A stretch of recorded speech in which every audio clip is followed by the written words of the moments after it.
So today's topic is positioning for Sons of CPAs bonus episode, where Nix and Scott share a small but useful piece of practical advice as it relates to running their professional accounting firms, using words that start with the letter P.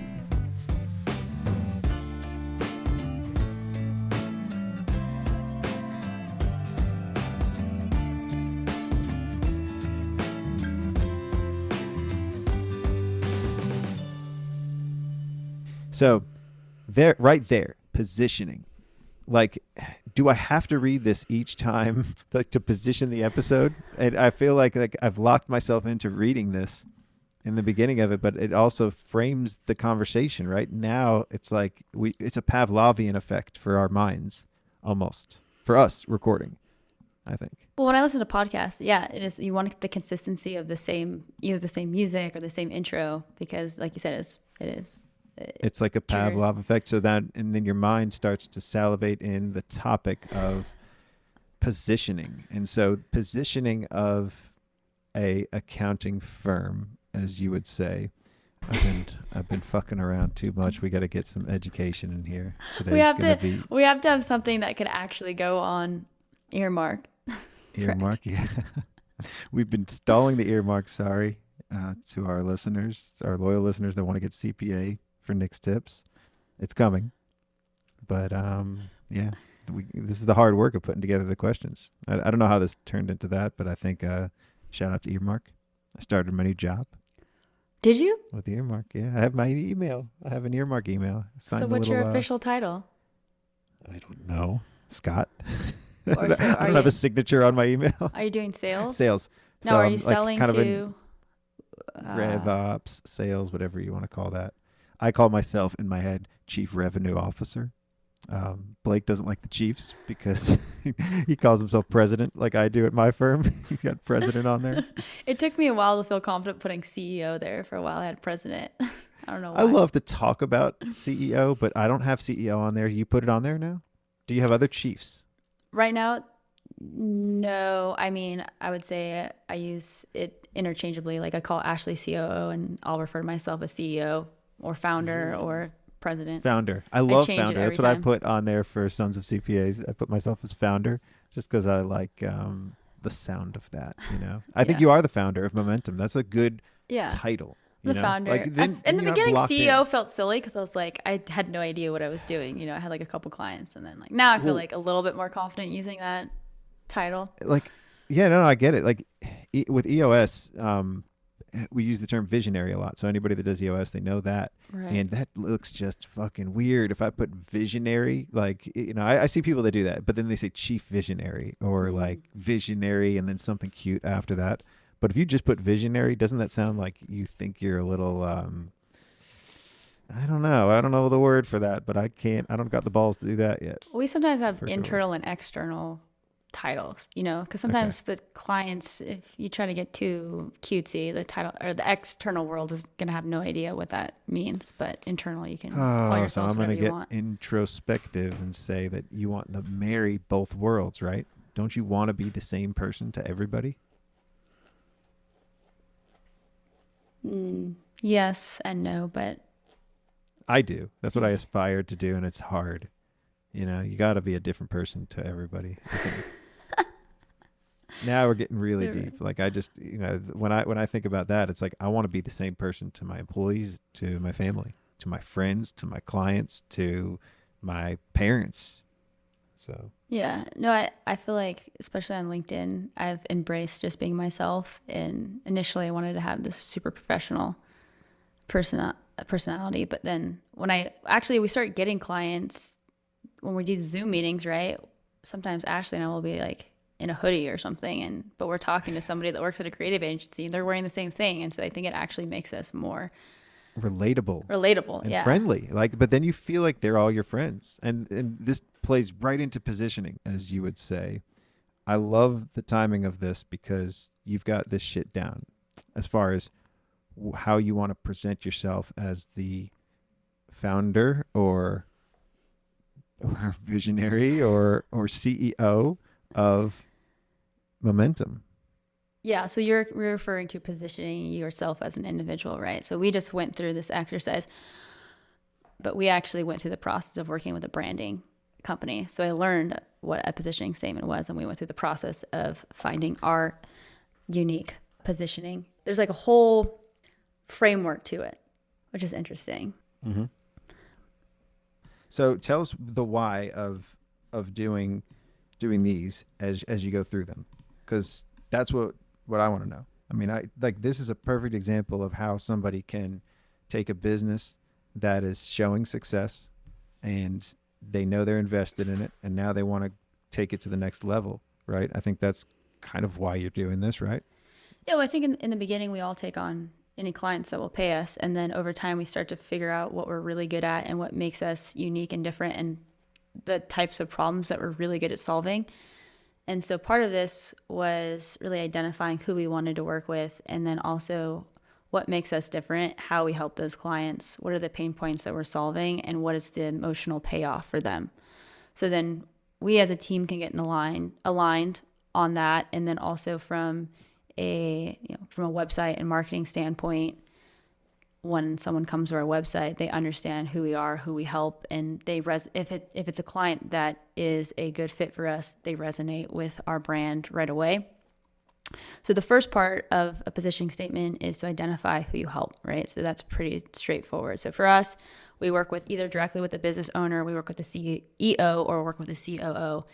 And our sweet spot is businesses with revenues between 1 to 20 million who value the role technology can play in their business.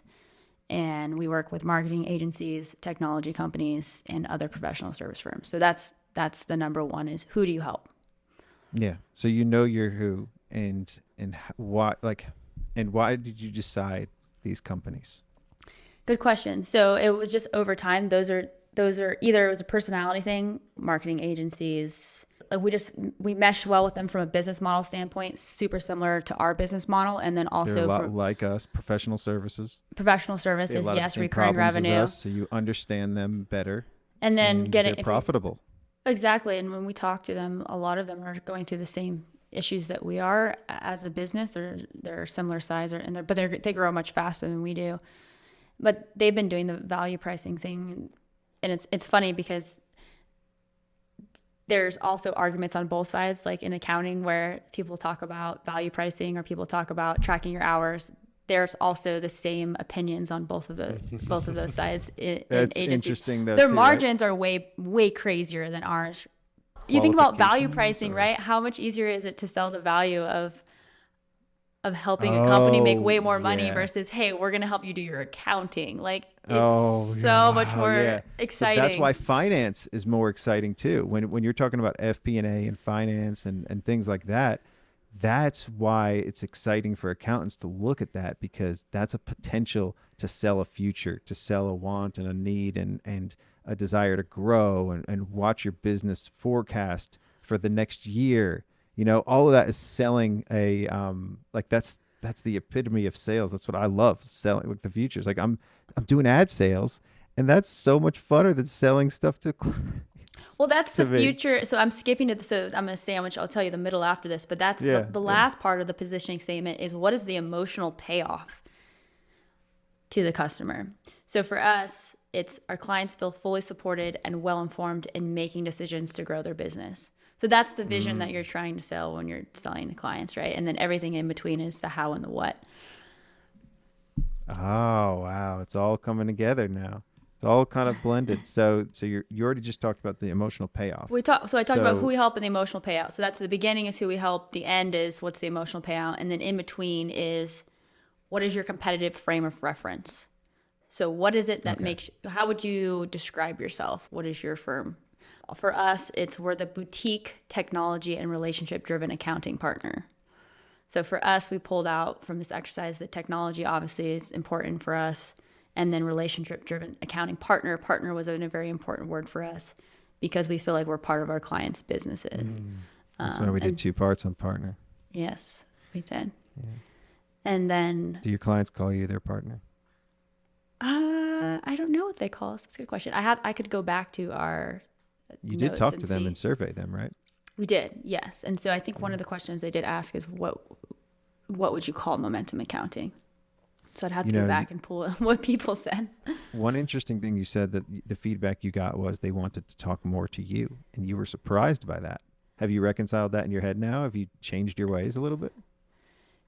Yes, well, I'm not as involved in the beginning as I used to, right? I used to be involved in every single client. It would be me starting out, and then I would surprise delegate it to somebody else, and then all of a sudden they're working with somebody new, right? And then 6 months, and they're like, Yeah. wait a minute, I haven't talked to Nicole in 6 months. Yeah, I need to talk. And so, so then you're imprinting on them early on who they should trust and who they should talk to. Because I just had a really good sales call of somebody that actually he knew about the podcast too. Like he No listened to way. it and he liked it. Yeah, Shut up. That's awesome. I know. And then he wanted to work with us already because he liked their style and he just liked whatever. And I was like, that was one of the easiest sales calls I've had.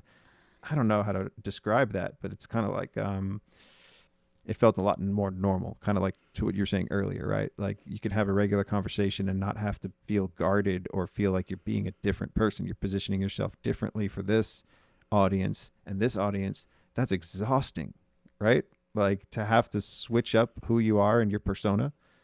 Clients now are buying into our company, and that's part of having a good positioning statement and a good brand is, and a good process is, it's not just about one person anymore. They're buying into the whole company. Yeah. Yeah. Why don't we talk about why did you start using Xero? They have a level of service for partners that's superior to any other GL product. And what I mean is they care about the partner. They care about the user and the accounting firm. They're focused on the advisor. They did some study that said if you have an advisor, you're like 5 times more likely to stay in business compared to if you don't have an advisor. They give us 2 layers of people that we have access to, direct access to, and they can connect you with anybody you need there. The partner program, the incentives that they have, you can get reimbursed for co-branded marketing. Like that was unheard of, the $2,000 reimbursement. They have that. They have the discounts on their subscriptions for partners. Xero's been very consistent. They have special partner versions designed only for partners, and that's different. That's Well, unique. and I think their other main thing for me is their platform is designed to work with other software. Xero tries to focus on what they're good at, which is the main general ledger, and then let other people focus on what they're good at. So Xero plays nice with others, right? And it's designed to be part of a bigger ecosystem for your firm, and not the be all end all of everything, and then close door and close things off to others. Yeah. So that's enough reason to use Xero. So why don't you go to Xero.com, sign up as a partner. So if you go to the top, it says for accounts and bookkeepers, you sign yourself up as a partner. You get free version of Xero for your firm. Go to Xero.com. Check them out Just do it. and Go throw to your hands in the air and yell Xero.com. Sons of CPAs with an S. Just say Sons of CPAs out loud, and something good will happen to you. It's like It'll a be genie. magic. Yeah, It's like it'll a be genie. magic. We don't know what it's gonna be, but poof. Everyone, go to Xero.com. Don't just take our word for it. I haven't used our Xero money, and today's like the deadline. Oh, we're for us doing to that do too. Something. So we went to Swag Up. Where did you go? So sorry. So positioning, marketing. That's what we're doing. Is we're gonna get stuff. So Juana had a great idea to order those foldy chairs. You know the blue ones that kind of fold up in a sleeve that you would take to concerts or to picnics and things. Oh, yes. So I can make a bunch Soccer of games. those. Yeah. Yeah. Make a bunch of those for our people and for maybe for clients, but I don't know. I guess we would have to mail something. That's like actually that a to really good everybody. idea because you 'Cause they either wouldn't need throw those that away. around the house or you're going to go to a Yeah. game. Mm-hmm. I love that. And she also said umbrella, but I couldn't find an umbrella on the website we were at because I people will- just don't throw umbrellas away, do they? I don't know. No, so the umbrella, I have a First Republic. We have like 3 First Republic umbrellas, and I always have them. I have like one in the car, one in the house. Yeah, umbrellas are good. So, what else were you thinking for swag? I mean, we want to get some, I would love to get some Nike swag, like some Air Force Ones. Oh, that's dope. How Oh, sick so would that be? that's actually really cool. I have too many Nike polos now because that's what I used to play a lot of golf and I used to wear polo to work every day, and it was the old Paget logo, So now I have a closet full of nice Nike polos, and I don't like polos anymore, and I also don't have that logo. So it's like, what do I do with that? Just bring it to Goodwill? For Goodwill, or ship them. I still play golf, where do though. they ship? When someone wins the Super Bowl, don't they have shirts for both teams or the World Series? Wherever they ship those, you can so they're ship. going to be wearing Paget shirts. Like I just thought of bringing a bunch of them to Mexico and just handing them out. To like the people Bengal there. Tigers and then Paget. Like The Bengals won the Super Bowl 2022. So that would be really cool if you did that. But would you really send clients shoes? Like then you got to get shoe sizes and everything, no, or that would just be you? for our team, and then for our clients. You know what? Our like the most popular gift we've done is our little Yeti mugs, the coffee mugs. They're the smaller size, so it fits Chris picked out exactly. that I one. use it every day, and every time we talk to our clients on Zoom, they're using it too. But it Ooh, fits so and if it you fits made in a some of the car Momentum ones. in the what's it called, the cup in the Yeah. car perfectly because it's small. Yeah, those are I winners. just thought Gusto's swag pack that they gave us was really good. Like everything in there, we still use around the house all the time. I see that Gusto, like it's not a Yeti, but it's one of those. Yeah, I feel like cups are a big. Oh, I didn't even realize this. I was like, what are you talking about? Oh, I have Gusto right here. Is that a Gusto one? It is. Yeah. I didn't realize it. Yeah, you're right. I use this one for So water. is that a Yeti? Is that the one you were talking about, or is that a different one? This is Fellow, different brand. Oh, okay. But Cool. yeah, any of them. Gusto's people advisory trainings are designed to expand your team's skill set and generate. Oh man, let's talk about people advisory certification. Literally, Scott could not go on script I for couldn't even one get. sentence. He almost made it. He made it to a comma, and we respect that. So this is a $349 value that the Sons of CPAs have for you listeners to each get 9 CPE credits. It's a no-brainer for firms looking to level up. Sure, payroll's important, but there's so much more to being a modern accountant. Now more than ever, your clients need extra guidance. They need help protecting their business, managing benefits, figuring out where to cut costs, working more efficiently, strengthening relationships with their employees. The list goes on. The list goes on. With Gusto, your firm can not only provide that guidance, but charge for it. As a special for Sons of CPA listeners, Gusto is offering these people advisory courses free for a limited time at gusto.com/training. That's at $349 worth of training. $349. What could you buy for $349? This is free. Okay, what would you buy if you had $349 right now? What would you buy? Ooh, that's a good question. What would I buy for $349? I would not buy weed. A new pair of Jordans. There you go. So Definitely. you can buy yourself a new pair of Jordans. Okay, we have a promo code. It's Sons Promo code. 100. Sons 100. SONS 100. So here's what you got to do. You got to go to gusto.com/ is that a forward slash or a backward slash? It's a // /training. Or is that a Gusto.com. backslash? I don't know. You know what it is, people. Yeah, Gusto.com/training. Gusto.com/training. Put in the code SONS100 and you're going to get $349 off. I'm kidding too. I always say slash. Gusto.com/training. SONS100. SONS 100. Positioning this podcast. If I were to answer those questions, and that's all I could really think about, I don't really care about my firm. I guess I got Paget handling the branding shit for me, you know? Yeah, so let's go through it. So who does the podcast help? Who do they help? Accounting firm owners, moving the industry forward. So forward-thinking accountants. Okay. What is your competitive frame of reference? So what is Sons of CPAs? Sons of CPAs. I think it's like an evolution of like the Cloud Accounting podcast, right? Something that I used as an imprint of something I really liked, and a lot of my peers also really liked, but didn't want it to be the same thing. So how could I do that in a different way, but also keep the things that I did like? And I feel like we've started to accomplish that in certain ways, in different ways. So, you know, obviously that's my frame of reference. So I don't know if that answered the question. So or if it's an that's, accounting podcast, but maybe you could use some sort of other descriptor word to describe it. But so the premier practice management podcast for tax and accounting firms. oh, there you go. You nailed it. You already have your competitive frame of reference. Okay, perfect. So now getting into your benefit or point of difference. The So benefit for and example, point of for difference. us, that would be like, what do we do? How do we help our clients? We help clients make better and more expedient So the decisions. benefit is we are providing some form of edutainment, entertainment and education at once for somebody as it relates to running their professional accounting firms, at least for this, both, Sons of CPAs. So I try to bring in some kind of funny or some kind of unexpected twists So in now you're there getting into the reason to believe how you do it. because I know I think differently than the next person, especially somebody that's trying to be serious. So if I could take the edge off or bring some kind of unexpectedness to the situation, then it tends to loosen people up and then it makes for a better conversation, right? And then what is the emotional payoff that your listeners get? Laughter and knowledge. Is that an emotional payoff?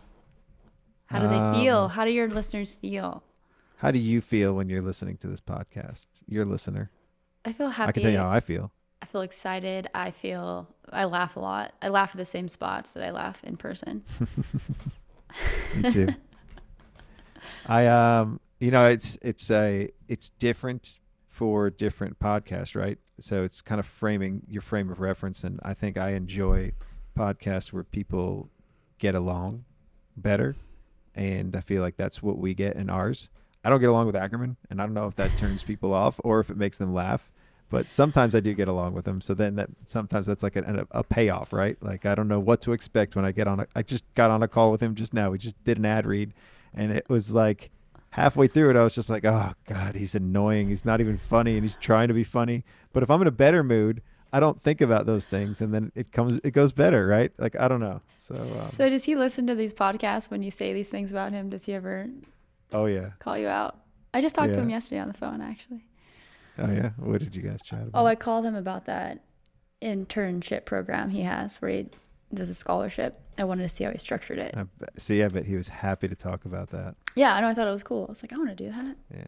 He's got. If you want to see a good website, their company has. Really good bring that website. up. Yes. So yes, to good bring branding, that up, good they were videos. inspiration for our website in a lot of ways. Before I met him, I think I said this on the podcast too. I looked to theirs because they were like the best firm in our area that did things right as far as like positioning, and I loved it. And I just did it. I remixed it a little bit. So what's his website again? Like a video, bnacpa.com. Yeah, so for listeners, bnacpa.com. They've got great positioning. Yeah, I remember in Nashville, I was talking about I want a new website or something 2 years ago, and he was like, "What you need to do is you need to spend $40,000 and they like pulled up his website." I'm like, "I'm not spending $40,000." Guess how much I've spent so far? 75 probably. $40,000. $40,000. And nothing. Yeah. We don't even have anything online yet. And his is gonna be way better than ours because he's got the videos. That's what I really want. So I was thinking don't compare yourself to others. Just take the inspiration from it, because that's something, that's a hole that I get into, is like I'll say, oh man, that's so much better. But then when I finally resign to wait, I could do something my own way.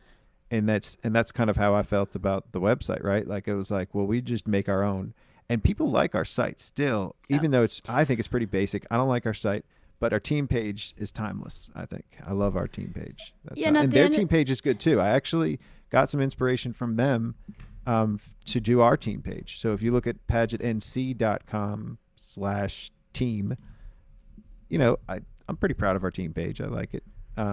It takes some elements of theirs. It puts the fun in there, but it doesn't really overindulge in this person's, went to this school and has this credential and all that. It's just fun. So I feel like we went through the branding process. It was really great. And then they handed us off to the website, and it was just like a totally not a good experience. And we wanted to do some cool things like hover over like this. And then they started talking to us about, SEO this. We're like, I don't care about SEO. Like our clients come through referrals. It's more of like closing the deal type of situation and having a good having a good workflow where we can capture their information. So I feel like they didn't really listen to us when we got to the website. Yeah, I think we want the website. Maybe you want somebody else. So Paget with their they were thinking about doing was having, and they did do that actually. They had a branding company do the rebrand, and then they have another company handling the website. I And wish we they're would still have in the done process that. of making that decision. So because most of the creative companies or the branding, they can design the framework of the website and how to use the graphics and where things go and how to present it, but they don't do the technical. And then Yeah, there's another company that when we does were the going through the ongoing. sales process, the branding company didn't initially. It sounds like something they don't normally do, but then they were trying to sell us on keeping the website in house to like Oh, do that's a warm kind of like what handoff. we do with clients, I right? know, and I should have just taken my own advice, which is like what our selling point is like we only do outsource accounting. We don't do taxes. We don't do anything else. So we're really good at this. We know the technology. And then we almost went with another company, but then I was like, I'll just keep it all under one roof. And then here I am, like really good one experience. And then now it's going to taint my whole experience with the company, right? Because they sold us on the website part of it, which they're just like brought in all these subcontractors to try to do the copy and the design. So. Well, calm down. Calm down. You didn't do anything Well, yet, I'm right? actually talking to to the guy in like Yeah. a half hour. So. Why don't you talk to Ackerman's website people? I know it might be a situation, but we'll see. I probably should have talked to them. You know what? I didn't know him at the time, so I didn't really feel like going to them because that would be really heavy-handed. Like some dude, some dude in Raleigh's like, now, actually, you know what? That changed. Now that is a mindset shift almost. Like back in the past, I used to think everybody that had an accounting firm was like competition almost, or like that they're not going to want me to take their ideas. But now, this whole mindset shift of everybody sharing in the community and people being a lot more open with how they do things, I think is beautiful. I joined It's, Jason Stat's Realized community recently. It's awesome. Oh, you did? Yeah, it's really cool. Awesome. That's Let me- cool. I yeah. didn't know that. Yeah, we If can anyone wants to do check an it out, episode it's on that. Realize.io. Realize.io. Right. RLZ.io. Oh yeah. RLZ. Yeah, I have to like. The I one got a cool have episode coming up. Teaser. I got some stat snacks. That's what I'm called the episode. Oh, This is he going to Nick's be on? tips. Well, we already recorded it, and Oh, I gotta cool, just cool. chop it up. Yeah, we Yeah. recorded for like a hour, 10 minutes or something, and then I just want to chop it up into a couple different ones. But that'll be fun. I've been teasing it or talking about it for a while because I recorded in January. Just haven't done anything yet. It was good though. Yeah, it's yeah, I love his community. I love what they're doing. So you should check them out. Check them out on Twitter. JStats. Yeah, people are building CPA. some cool things, and if you get into the community, as long as you're willing to give and share with other people, like you always say, the cream rises to the crop, right? If we have the top 10% of accountants rises. and we're all sharing with each other, we're all just going to make each other better, and we're still going to be better than the people that don't want to share. So Oh, and then with that positioning, I thought this was great. We didn't overindulge, and we hit the great points, the P points of positioning. And I feel like we need to incorporate fat in here somehow. One episode when we Just get to gotta like do the an episode very on end of the fat, list and yeah. we're reaching deep. Fat, we'll be back. fat stacks, fat. So I also just about finished the first verse of my raps. Stay tuned for CP Aliens.